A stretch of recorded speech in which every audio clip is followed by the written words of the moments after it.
The morning light filtered through the threadbare curtains of Eleanor Reed's kitchen, illuminating the stark white envelope that trembled in her weathered hands. At 62, Eleanor had faced many battles. 20 years as an army nurse had taught her how to stay calm under pressure. But the foreclosure notice she now held made her heart race in a way that even the chaos of field hospitals never had. Final notice, it read, payment of $45,000 required within 60 days to prevent foreclosure. The kitchen clock ticked loudly in the silence, each second pulling her closer to homelessness. This small house with its creaking floors and faded wallpaper was the last connection to her late husband, the last stable thing in her life, and now after her cancer treatment had drained her savings, the bank wanted it back. "Grandma," a small voice broke through her thoughts. "Are we going to be okay?" Eleanor looked up to see 9-year-old Lily standing in the doorway, her dark curls still messy from sleep, clutching the stuffed elephant Eleanor had given her after the accident that took her mother, Eleanor's daughter, 3 years ago. "Of course we are, sweetheart," Eleanor said, quickly folding the letter and forcing a smile. "Just some boring grown-up mail." But Lily's eyes, so much like her mother's, saw more than Eleanor wanted to reveal. The child had already lost so much. How could Eleanor tell her they might lose their home too? Would you give up everything for a chance to save your home? Or would you walk away with dignity intact? For Eleanor, there was no choice, not with Lily depending on her. After Lily left for school, Eleanor made desperate calls to the bank, to loan companies, to old friends. Each conversation ended the same way: polite regret, then silence. Her age and credit history made her high risk. Her health made part-time work impossible. The few valuables she owned wouldn't fetch a tenth of what she needed. That evening, as Eleanor mechanically stirred a pot of soup, stretching their groceries for the third time that week, Lily burst through the front door waving a newspaper. "Grandma, look what I found on the bus." She thrust the paper forward, pointing to a circled advertisement. "It's a house sale, like the ones you told me about when you used to find treasures." Eleanor took the paper, adjusting her reading glasses. "Estate auction, historic Brookhaven mansion, all contents must go." "Can we go, please?" Lily bounced on her toes. "You said your treasure hunting days were your happiest times with Grandpa. Maybe we could find something special." Eleanor almost refused. What good was browsing things she couldn't afford? But the hope in Lily's eyes made her reconsider. Before cancer and debt had consumed her life, Eleanor had indeed loved searching for overlooked treasures at estate sales. It had been a hobby she shared with her husband, and later, a way to supplement their income. "Well," she said, "I suppose we could use a weekend adventure." Little did she know that this simple decision would change their lives forever. The Brookhaven estate loomed at the end of a winding driveway, its once grand facade now weathered and neglected. A sprawling Victorian mansion with ornate cornices and tall windows, it had the melancholy air of faded elegance. A sign proclaimed Premier Auctions with an arrow pointing toward the main entrance. "It's like a castle from my storybooks," Lily whispered as they approached. Inside, the mansion smelled of dust and forgotten memories. Potential buyers wandered through rooms where price tags hung from furniture and artwork. Eleanor felt out of place among the well-dressed collectors who spoke in hushed, knowledgeable tones about provenance and period details. They had explored several rooms when they entered what must have been the master bedroom.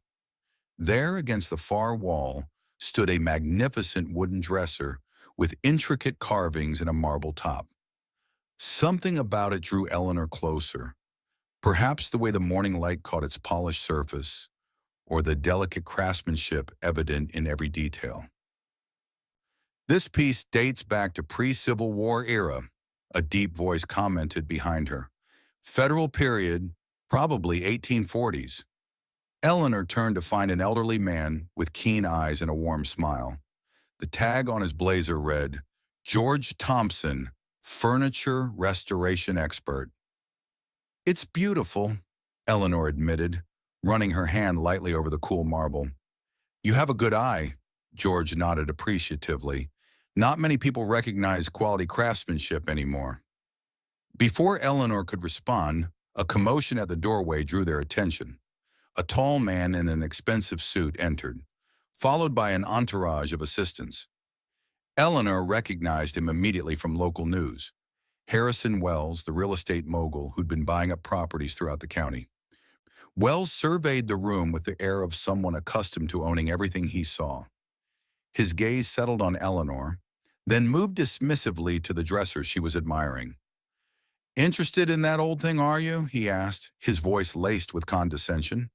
That's Louis XVI style. Minimum value $3,000. Not exactly garage sale pricing. Eleanor's cheeks burned. She'd been about to move away, but something in his tone, the casual cruelty of the wealthy toward those they deemed beneath them, made her stand her ground. I was just admiring the craftsmanship, she replied evenly. Wells smirked. Of course, looking doesn't cost anything, yet. He moved on, his laughter echoing behind him. Don't mind him, George said quietly. Some people think money buys taste. Lily, who had been exploring nearby, returned to Eleanor's side. I like this dresser, Grandma. It looks like it wants to come home with us.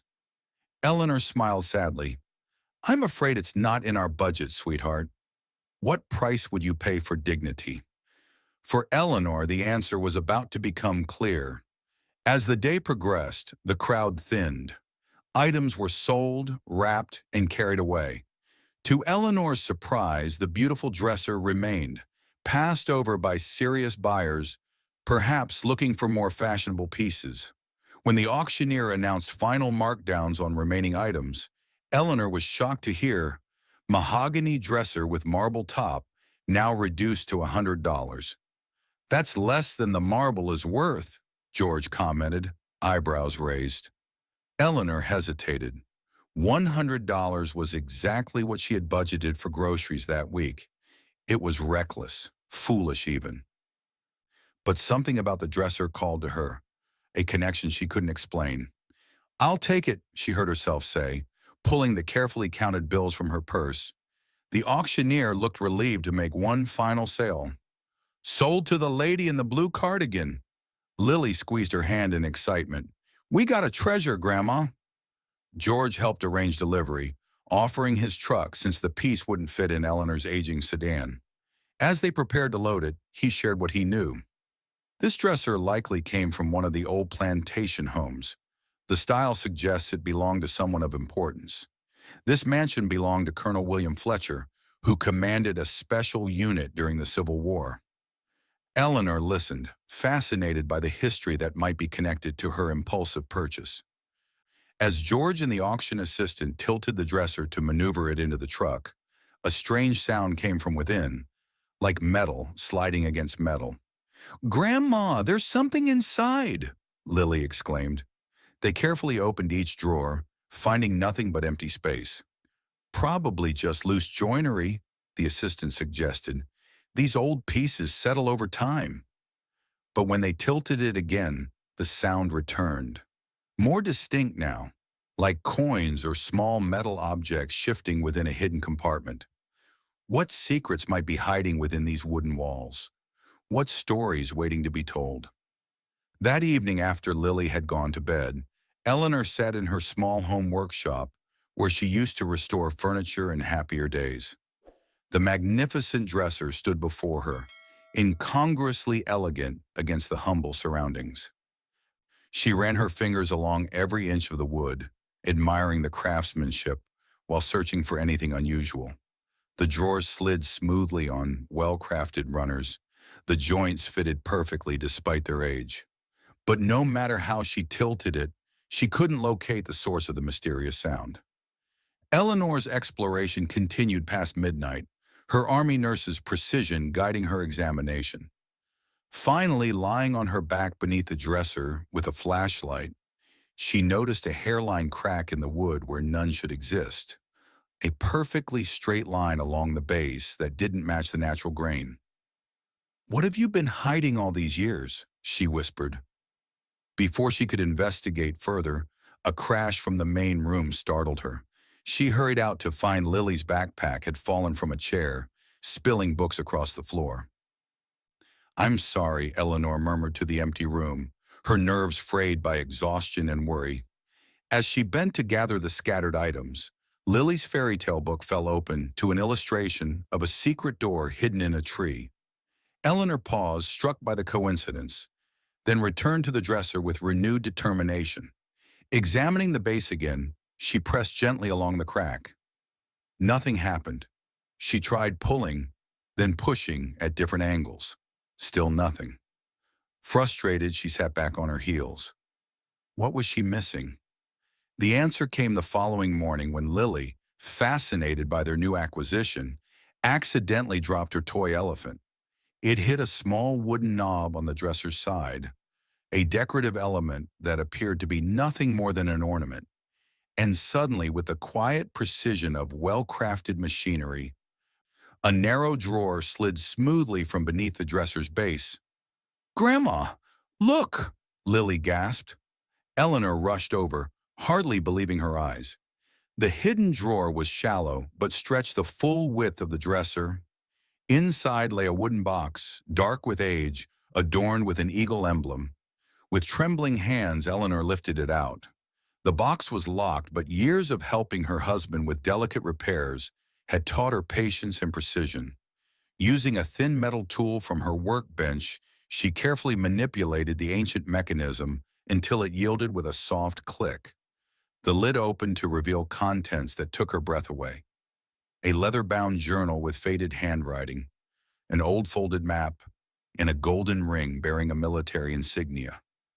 But what made Eleanor's heart nearly stop was a yellow document beneath them, a handwritten manuscript with the unmistakable opening words, "Fourscore and 7 years ago." As she gently unfolded it, a slip of paper fluttered to the floor. Lily picked it up, her eyes widening as she read aloud. "Emancipation Proclamation, Draft Version, November 1862. At the bottom of the page was a signature that even a schoolchild would recognize, A. Lincoln. What would you do if history literally fell into your hands? For Eleanor, this question was no longer theoretical. Before she could process what they'd found, a sharp knock at the front door shattered the moment. Through the peephole, Eleanor saw a stern-faced man in an expensive suit. Against her better judgment, she opened the door. "Mrs. Reed, Thomas Harrington, legal counsel for Wells Development." He extended a business card. "I understand you purchased a dresser from the Brookhaven auction yesterday." Eleanor nodded cautiously. "Mr. Wells has had a change of heart. He's prepared to offer you $5,000 for its return, a substantial profit for you." His smile didn't reach his eyes.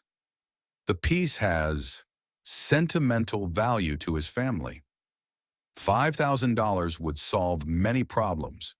Yet something about the man's demeanor and the timing of this offer coming so soon after their discovery set off warning bells." "I'm sorry, but it's not for sale," Eleanor heard herself say. Harrington's smile vanished.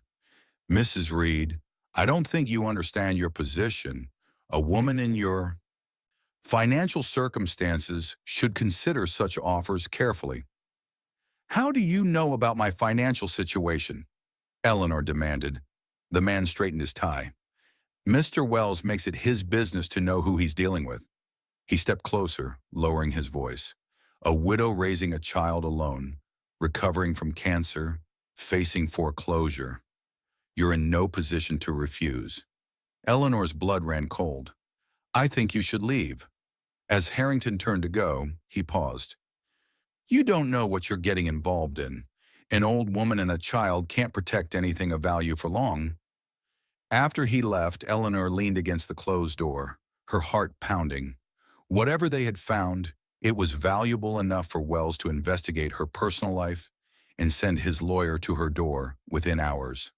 That evening, George came by to examine their discovery. His weathered hands trembled slightly as he carefully studied the document. If this is authentic, and I believe it is, what you have here is priceless, he said quietly. This appears to be one of Lincoln's working drafts of the Emancipation Proclamation, with his own handwritten notes in the margins. Only a few such drafts survived. He turned to the journal. And this seems to be the diary of a woman named Martha, a freed slave who worked for Colonel Fletcher. Lily, who had been listening intently, pointed to a passage. Look, she mentions a Union treasure and evidence that could change history. George nodded solemnly. If these documents are authentic, they're worth millions. But more importantly, they're invaluable to our understanding of American history. Eleanor sank into a chair, overwhelmed. What do we do now? First, George said, we need expert verification. I know someone who can help. Second, his expression grew serious. We need to be careful. The fact that Wells sent his lawyer so quickly suggests he knows something about these items, or at least suspects their existence. As George prepared to leave, he turned to Eleanor with a grave expression. Whatever you decide to do, remember this. You didn't just buy a piece of furniture, you've become the custodian of history. After he left, Eleanor sat beside the dresser long into the night, running her fingers over the smooth wood that had protected these secrets for over a century and a half. What would you have me do? She whispered to the silent dresser, as if it might answer. In the quiet of her home, with foreclosure looming and a powerful man already moving against her, Eleanor Reed faced a choice that would change not only her life, but potentially history itself. If you discovered something that could change history, would you protect it at all costs? Or would you use it to save yourself? Eleanor's journey was just beginning, and the choices ahead would test everything she believed about herself. The basement of Millfield University's history department smelled of old books and coffee. Dr. Amelia Carter, associate professor of Civil War Studies, carefully examined the manuscript through a magnifying glass, her expression growing increasingly astonished. "Where did you say you found this?" she asked, not taking her eyes from the document. "In a hidden drawer of an antique dresser," Eleanor replied, watching nervously as the historian handled their discovery. George had arranged this meeting through a former student, vouching for Dr. Carter's expertise and discretion. Even so, Eleanor had brought only the manuscript and journal, leaving the map and ring safely hidden at home with Lily, who was being watched by a trusted neighbor. "This is extraordinary," Dr. Carter whispered, gently turning a page. "The handwriting matches Lincoln's authenticated samples. The paper is correct for the period. And these margin notes," she pointed to scribbled comments in the president's hand. "These show his thought process as he refined one of the most important documents in American history." She moved to the journal. "And this diary, Martha Washington? Not the First Lady, obviously." "No," George explained. "Many freed slaves took the names of founding fathers and their wives after emancipation, a way of claiming their American identity." Dr. Carter nodded. "Her account corroborates several historical events we've only had white perspectives on until now." She looked up at Eleanor with intensity. "If these are authentic, and I believe they are, they're not just valuable monetarily, they're priceless historically." "How much would they be worth?" Eleanor asked, hating the question, but needing to know. "The Lincoln manuscript alone? Millions. Perhaps $3 to $5 million to the right institution or collector." She leaned forward. "But I must caution you, items of this significance attract attention. Not all of it welcome." Too late for that warning, Eleanor thought, remembering Harrington's visit. "There's something else you should know," Eleanor said. She explained about Harrison Wells' sudden interest in the dresser. Dr. Carter's expression darkened. "Harrison Wells. His family has been prominent in this region since before the Civil War. His great-great-grandfather was a Confederate general, if I'm not mistaken. What would that have to do with these documents? George asked. I'm not sure, Dr. Carter admitted, but wealthy families often go to great lengths to control their historical narratives. She hesitated. I'd like to help you authenticate these properly. Would you be willing to let me bring in a document specialist colleague? Someone I trust completely? Eleanor hesitated, then nodded. What choice did she have? As they prepared to leave, Dr. Carter asked, have you found anything else? The journal mentions a map and the colonel's ring. No, Eleanor lied, an Army nurse's instinct for caution overriding her usual honesty. Just these documents. Dr. Carter looked unconvinced but didn't press the issue. Be careful, Mrs. Reed. Historical documents sometimes carry modern dangers. Would you trust a stranger with your secrets when so much is at stake? For Eleanor, each person she involved was both potential help and potential risk. Eleanor returned home to find her front door ajar, a sick feeling settling in her stomach. Inside, the house had been methodically searched. Drawers pulled open, cushions removed from furniture, even picture frames taken down from walls. Lily, she called out in panic before remembering her granddaughter was with the neighbor. Nothing seemed to be missing, not the television, not her few pieces of jewelry.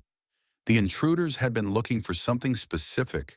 Thank goodness she'd taken the most important items with her and hidden the map and ring in Lily's stuffed elephant, the last place anyone would look. When she collected Lily from the neighbor, the girl's excited chatter about her day died away as she saw Eleanor's expression. What's wrong, Grandma? Nothing, sweetheart, Eleanor lied, forcing a smile. Just tired. But that night, Lily refused to sleep in her own room. I'm scared, she confessed, clinging to Eleanor's hand. That mean lawyer man knew about us. What if he comes back? Eleanor's heart broke at the fear in her granddaughter's eyes. Lily had already lost her mother. Now she was losing her sense of security, too. Tell you what, Eleanor said.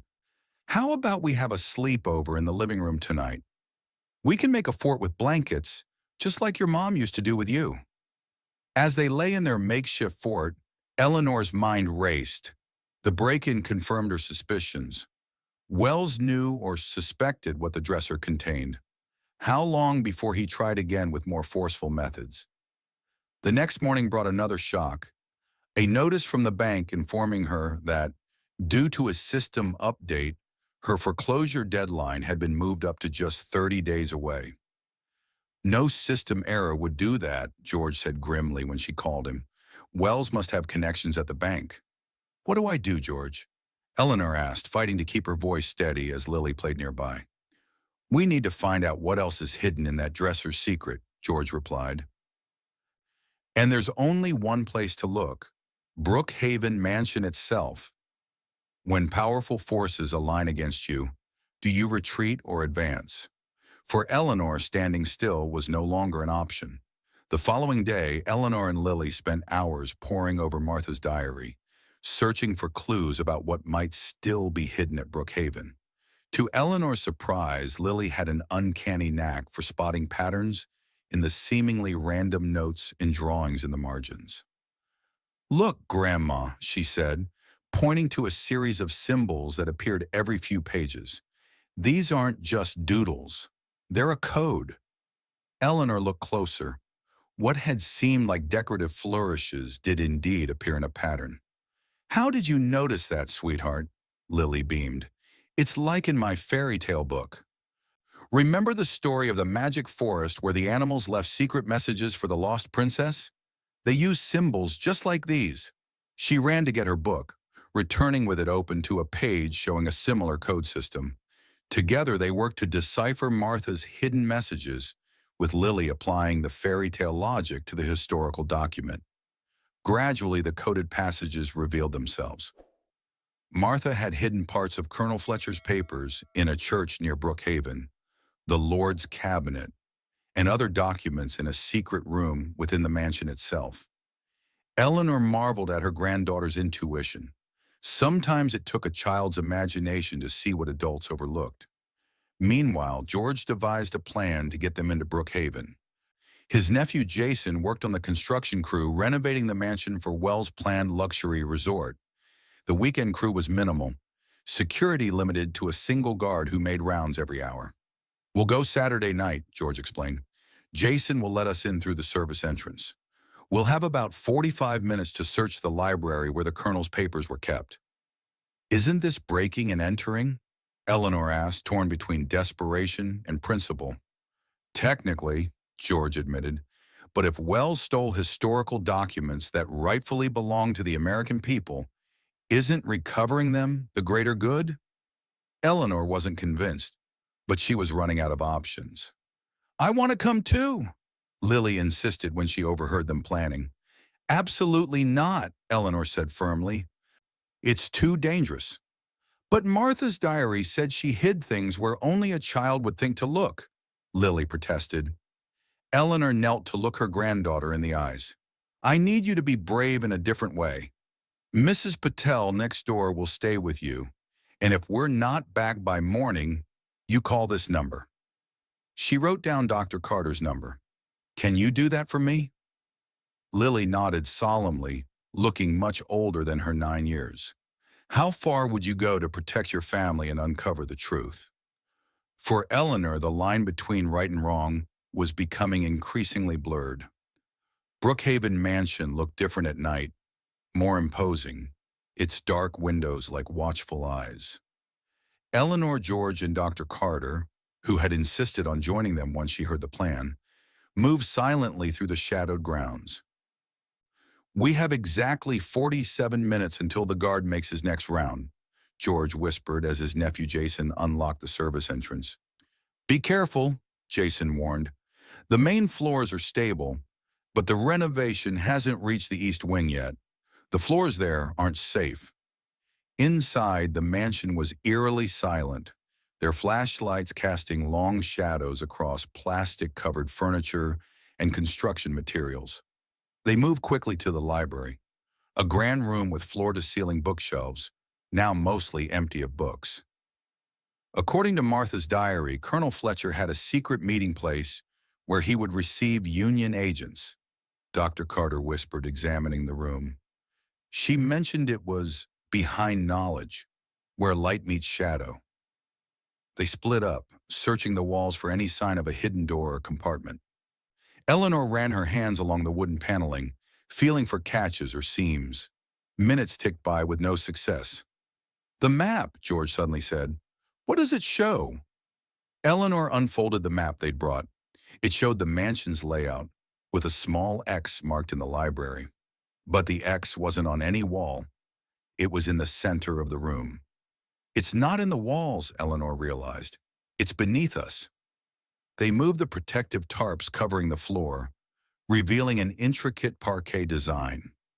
In the center was a circular pattern of inlaid wood, a sun with radiating rays. "Where light meets shadow," Dr. Carter breathed. "It's a floor medallion." George pressed around the edges of the medallion until they heard a click. Slowly, the circular section of flooring depressed and slid aside, revealing a narrow spiral staircase leading downward.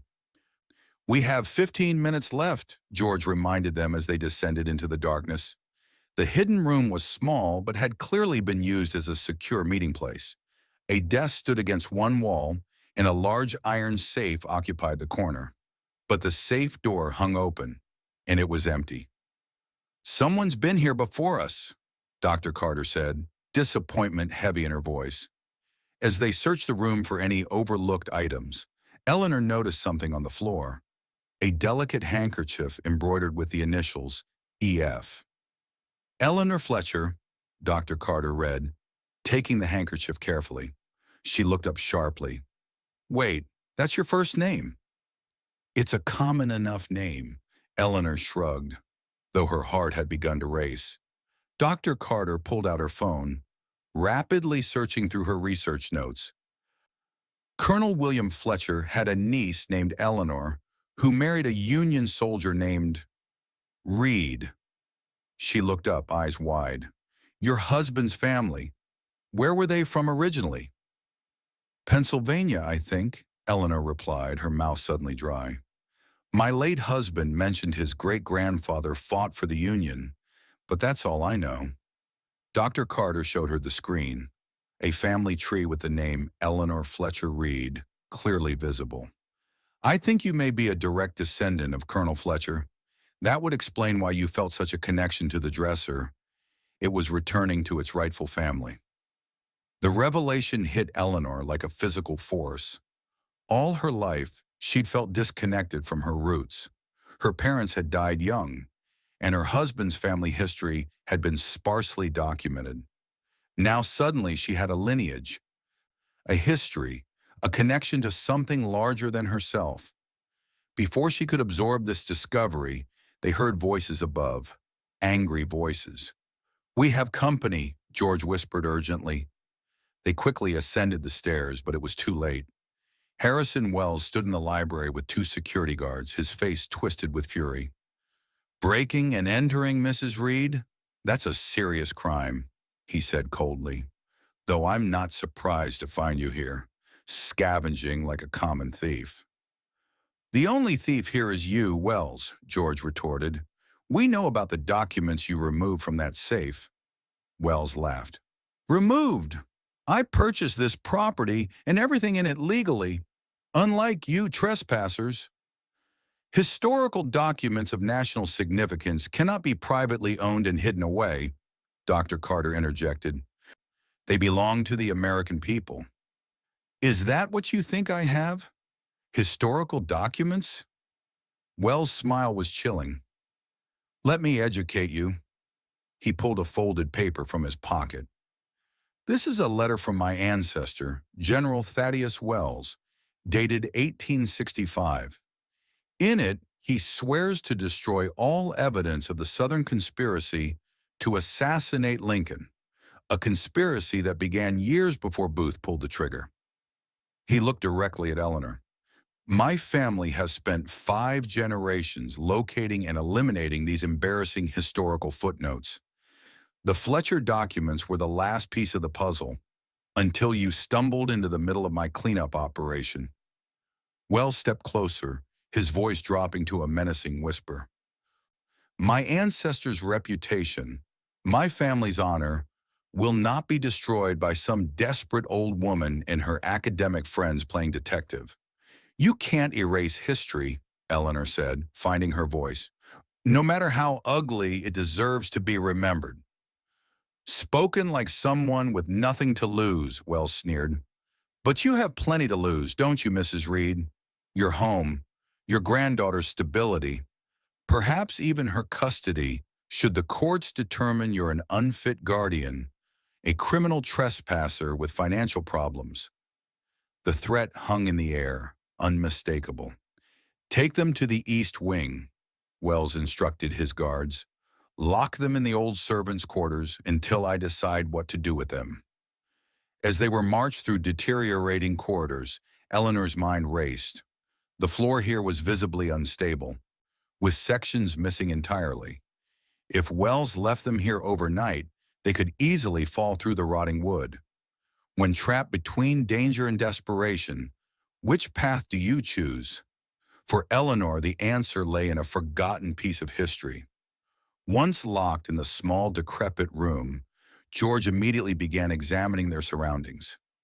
There has to be another way out, he muttered. These old houses always had escape routes for servants. Dr. Carter, who had been studying the room's dimensions, spoke up. The wall measurements don't match the exterior. There's space unaccounted for. Together, they felt along the peeling wallpaper until Eleanor found it, a section of wall that sounded different when tapped.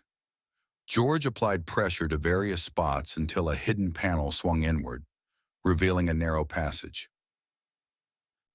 The servants' corridor, Dr. Carter whispered excitedly.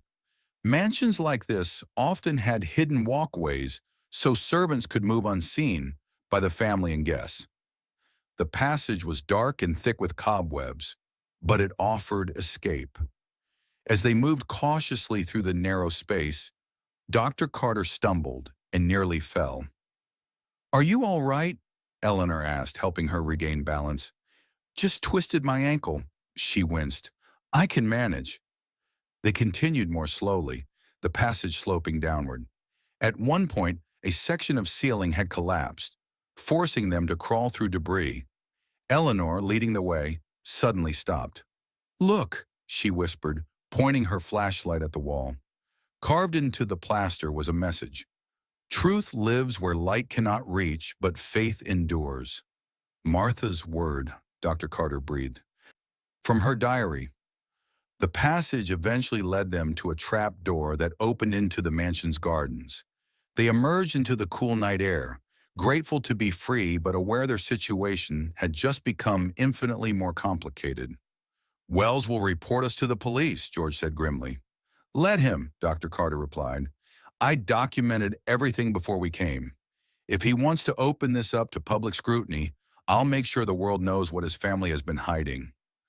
As they made their way back to George's truck, Eleanor's phone rang. It was Mrs. Patel, her voice tight with worry. "Mrs. Reed, Lily isn't here. I checked on her an hour ago and she was sleeping, but now she's gone. Her window is open." Eleanor's blood ran cold. "Call the police," she instructed. "We'll be right there." But in her heart, she already knew where Lily had gone. The girl had overheard their plans and followed them, straight into Harrison Wells' trap. What would you sacrifice to protect those you love? For Eleanor, that question was about to be answered in the most painful way possible. Eleanor's hands gripped the steering wheel so tightly her knuckles turned white. "He has Lily," she said, her voice barely steady. "Wells must have found her following us." "We don't know that for certain," George tried to reassure her, though his worried expression betrayed his doubts. "Where would she go if not Brookhaven?" Eleanor countered. "She's been obsessed with Martha's diary, convinced she could find something we adults would miss." Her voice broke. "And now she's in danger because of me." They pulled into Eleanor's driveway to find police cars waiting. For the next hour, Eleanor endured questions about Lily's disappearance, carefully omitting their expedition to Brookhaven. The officers promised to patrol the area and put out an alert, but Eleanor could see in their eyes they considered this a simple case of a child wandering off. After they left, Eleanor collapsed onto the sofa, overcome with guilt and fear. "This is my fault," she whispered. "I brought this danger into our lives." Dr. Carter, who had been examining the diary again, suddenly looked up. "Wait, Lily mentioned something Martha wrote about hiding things where only a child would look. What exactly was that passage?" Eleanor flipped through her notes until she found it. "I placed the most precious items in the Lord's cabinet, where innocent eyes might see but wicked hearts would overlook." "The Lord's cabinet," George repeated thoughtfully. "Not a furniture piece. What if she meant a church?" Dr. Carter nodded excitedly. "The old First Baptist Church. It's just down the road from Brookhaven. It was a station on the Underground Railroad during the Civil War." "And Lily would know to look for a church," Eleanor realized, hope kindling. "She's been reading about the Underground Railroad for a school project." They drove immediately to the small white chapel that had stood for over 150 years. Despite the late hour, lights glowed in the windows. Inside, they found elderly pastor Benjamin Wright speaking quietly with a small figure. Lily, safe and unharmed. "Grandma," she cried, running to Eleanor's arms. "I found it. I found what Martha hid." Eleanor held her granddaughter tightly, tears of relief streaming down her face. "Don't you ever disappear like that again," she scolded gently. "You nearly gave me a heart attack." Pastor Wright approached, leaning on his cane. "Your granddaughter has quite a story," he said. "She arrived here 2 hours ago, asking about Martha's treasure and showing me this." He held up the golden ring they'd found in the dresser. "I recognized the symbol immediately. This church was indeed part of the Underground Railroad, and that ring belonged to a Union officer who helped escaped slaves reach freedom." The pastor's eyes twinkled at Lily. This remarkable young lady noticed something I've overlooked for 50 years of ministry. Lily tugged at Eleanor's hand. Show her Pastor Ben. Show her what we found. The elderly pastor led them to the sanctuary, where ancient pews faced a simple altar. Lily noticed something I've overlooked for 50 years of ministry, he said, pointing to the floor. One of the stone tiles bore a subtle cross pattern, identical to the emblem on the dresser. Look familiar? George asked quietly. With Pastor Wright's permission, they carefully lifted the tile, revealing a small cavity beneath. Inside was a wooden chest, its lock matching the ring's unusual shape. Eleanor's hands trembled as she used the ring to unlock it. Inside, the chest contained treasures beyond their wildest expectations. A collection of letters between Lincoln and Colonel Fletcher, revealing that Fletcher served as a double agent, providing crucial intelligence to Union forces while maintaining his Confederate cover. Documents proving the Confederate conspiracy to assassinate Lincoln had been planned years before the war, financed by a group of wealthy plantation owners, including Harrison Wells' ancestor. Martha's complete diary, detailing how she helped Colonel Fletcher protect these documents at great personal risk, and beneath it all, a leather pouch containing gold coins and jewelry.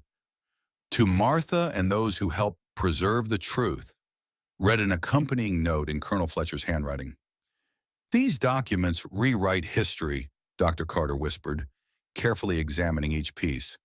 They prove the assassination wasn't the act of a lone madman, but part of a coordinated effort by Confederate leaders who feared Lincoln's plans for Reconstruction. Pastor Wright nodded solemnly. This church has kept many secrets over the years. I'm glad to see this one finally come to light. But what do we do now? Eleanor asked. Wells won't stop coming after us, especially now that we have proof of his family's involvement in one of the darkest conspiracies in American history. We take it public, Dr. Carter said firmly. These documents belong to the American people. Once they're known to exist, Wells can't make them disappear. When truth and justice hang in the balance, would you stand firm against those who would erase history? For Eleanor, the answer was becoming clear.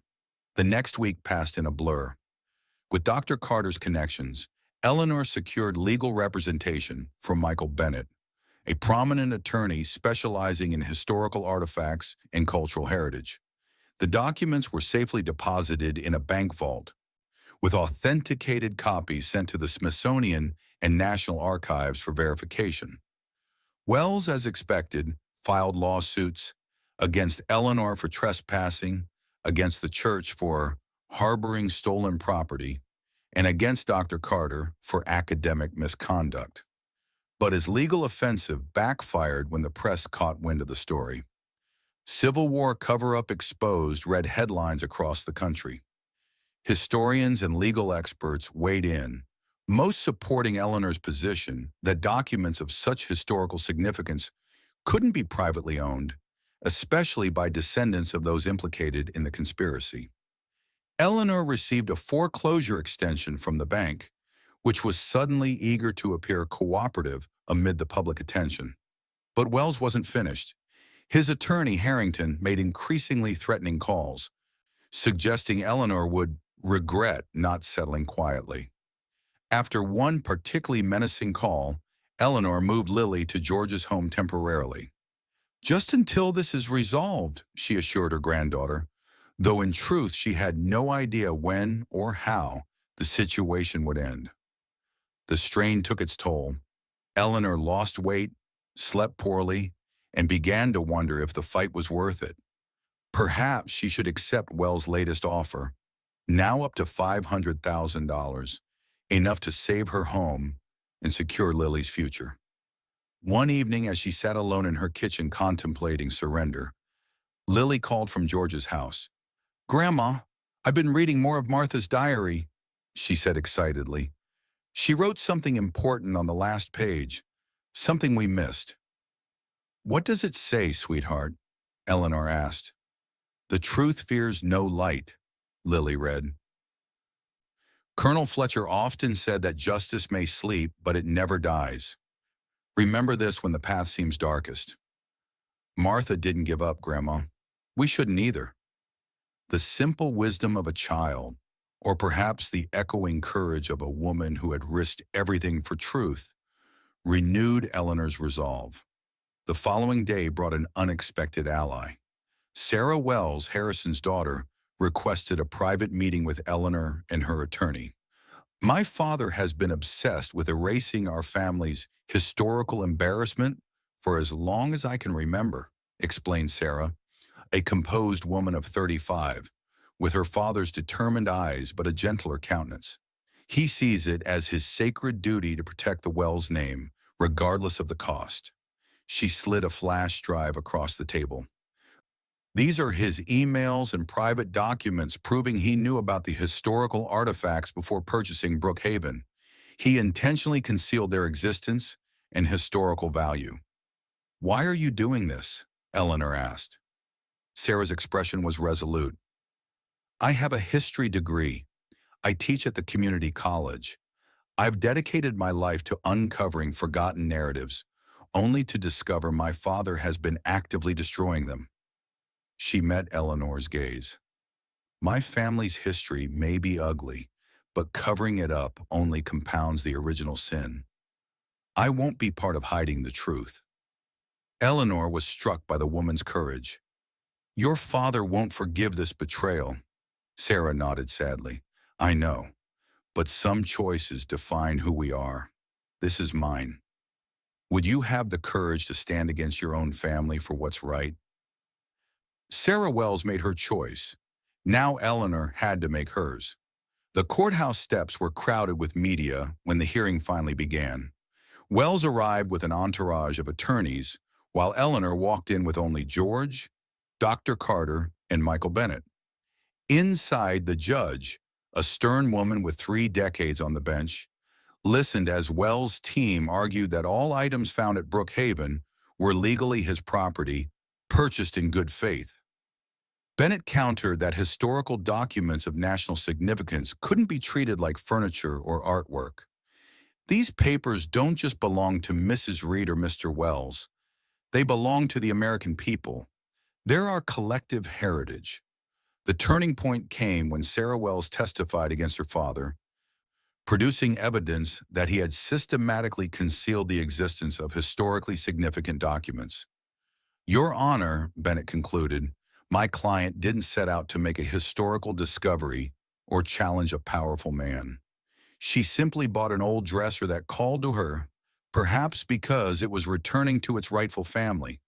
What she found inside wasn't just paper and ink.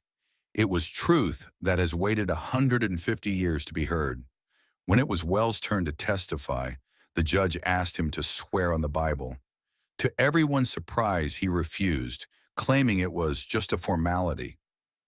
Nothing in this courtroom is just a formality, Mr. Wells, the judge replied coldly. Your refusal is noted. Under questioning, Wells lost his composure, finally shouting, You think American history is so sacred? It's written by the winners and sanitized for public consumption. My family protected our name the same way this country protects its myths. The judge's ruling came swiftly. The Lincoln documents and associated historical papers would be designated as national cultural treasures, with Eleanor Reed, as Colonel Fletcher's descendant, named their legal custodian until proper arrangements could be made for their preservation and public access. Wells stormed out, but Eleanor barely noticed. The weight that had pressed on her for weeks had lifted. The truth had prevailed. In the days that followed, offers poured in. The Smithsonian proposed purchasing the Lincoln manuscript for $3.5 million. The local historical society requested permission to create a permanent exhibit about the Fletcher-Martha legacy. Eleanor made her decisions carefully. She donated the historical documents to the Smithsonian with the condition that Martha's role be prominently acknowledged. She kept the dresser and diary for the local museum's permanent collection. She accepted only enough money to save her home and established a scholarship fund for students studying African American history. She shared the remainder with historical research organizations focused on uncovering forgotten Civil War narratives. Wells faced his own consequences. The publicity surrounding the case triggered investigations into his business practices. Harrington was suspended from legal practice for ethical violations, and Sarah Wells took control of the family company, redirecting its focus toward historical preservation rather than development. 1 year later, the Fletcher Martha exhibition had become the centerpiece of the County Historical Museum, drawing visitors from across the country. The stately mahogany dresser stood in a place of honor, its secret drawer partially open to reveal the craftsmanship that had protected history for generations.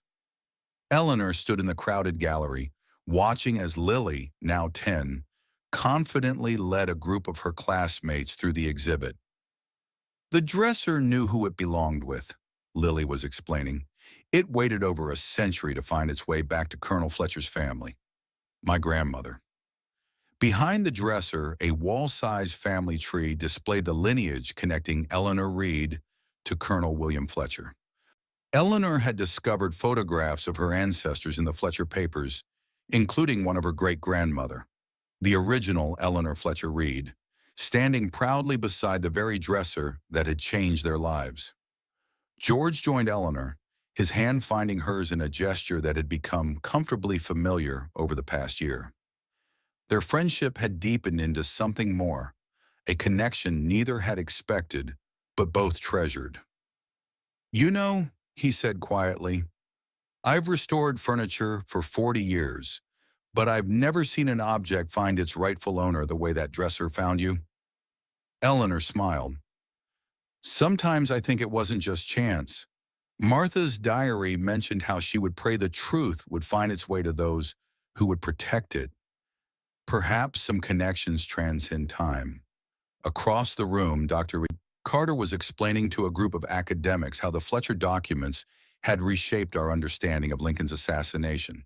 The conspiracy that Wells had tried so desperately to hide was now the subject of scholarly articles, documentaries, and a forthcoming book. Sarah Wells had become a regular visitor to the exhibition and had established a foundation dedicated to uncovering and preserving marginalized historical narratives. Her father, facing legal troubles and public disgrace, had retreated to his Florida estate, his crusade to protect the family name having ironically tarnished it beyond repair. As the museum prepared to close for the day, Eleanor found herself alone with the dresser for a moment. She placed her hand on the cool marble top, feeling a profound connection to the past, to Martha, to Colonel Fletcher, to all those who had protected truth at great risk. Pastor Wright, who had become a dear friend, joined her. "You know," he said gently, "in all my years of ministry, I've seen how truth has a way of finding the light, no matter how long it takes. Or how hard people try to bury it," Eleanor added. "Exactly." He nodded toward Lily, who was carefully placing a fresh bouquet beside Martha's portrait. "The next generation will guard it now." Later that evening, in the home that had nearly been lost to them, Eleanor sat with Lily and George in the garden. The foreclosure was long behind them. The scholarship fund was helping promising young historians, and a sense of purpose had filled their lives. "Do you ever wonder what would have happened if we hadn't gone to that estate sale?" Lily asked, her head resting against Eleanor's shoulder. Eleanor smiled. "I think some stories are destined to be told, sweetheart. If not through us, then through someone else. But I'm grateful it was us." George nodded in agreement. "Your grandmother did what many wouldn't have had the courage to do. She chose truth over comfort, history over self-interest." "I had help," Eleanor reminded him, squeezing his hand. "I had you and Dr. Carter, and most importantly, I had Lily." As twilight deepened into night, Eleanor looked up at the stars appearing one by one in the darkening sky. The past year had transformed her from a woman desperate to save her home into the guardian of a precious historical legacy. The dresser had found its way back to Fletcher's descendant, and in doing so had given Eleanor something she'd never expected to find, a sense of belonging to something larger than herself. Martha's final words from her diary echoed in Eleanor's mind. Truth fears no light. Justice may sleep, but it never dies. Some connections, Eleanor now understood, were meant to be. Some stories were destined to be told. And sometimes the past reached across time to find exactly the hands that would protect it. When faced with a choice between personal gain and historical truth, which would you choose? Eleanor Reed chose truth, and in doing so, found not just a home, but a legacy that would endure for generations to come.